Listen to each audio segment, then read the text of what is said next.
I'm Jared Cummings. I'm a Vanderbilt CA3 resident, and I'm here at Kijabe to help with both patient care as well as education for the KRNAs and the KRNA students.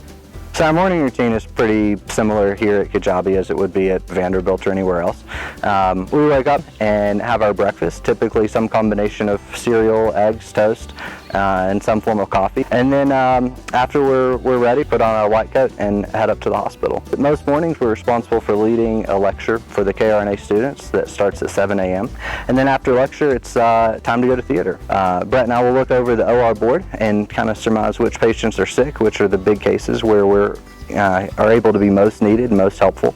I'm ADKINS, and after we look at the board and kind of scope out what cases are going where, then we head into the ORs and start jumping in with cases and helping the KRNAs and the students get started. My name is Lauren Poe. I'm a CA3 resident at the Kijabe rotation. And then once everything's kind of settled out, we do some teaching in the OR. So they have objectives that they bring with them sometimes, and we kind of go over that. Or it'll just be interactive teaching that's relevant to the case. All the cases are interesting. I've had so many crazy airways that I could not have even imagined seeing at Vanderbilt, to be honest, just because the pathologies here are so different. So chai time is one of our mid-morning anesthesia breaks here at Kijabe at about 10:30 every morning. But it's not just a break time, it's a time to kind of socialize and really taking a good break from the medical care that they're giving, which I think is really important.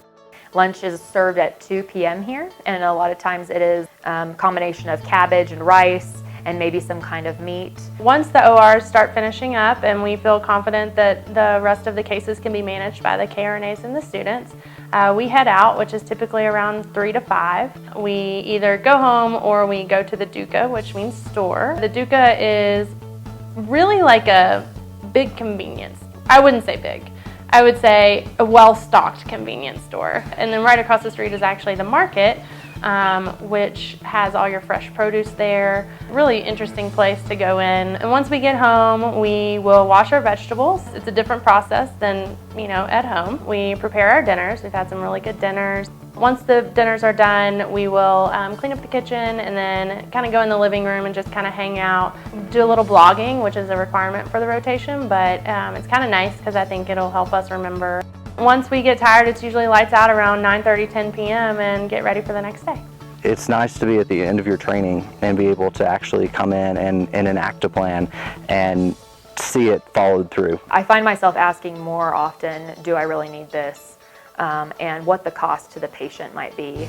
I think it really has made me feel more connected to my patients and more ownership over their care. When the residents come, they receive a deeply immersive cultural and medical education and a new understanding for the realities of anesthesia and healthcare worldwide. We at VIA are deeply appreciative for our partners in this work in making anesthesia care safer across the globe. One gives. One goes. One globe.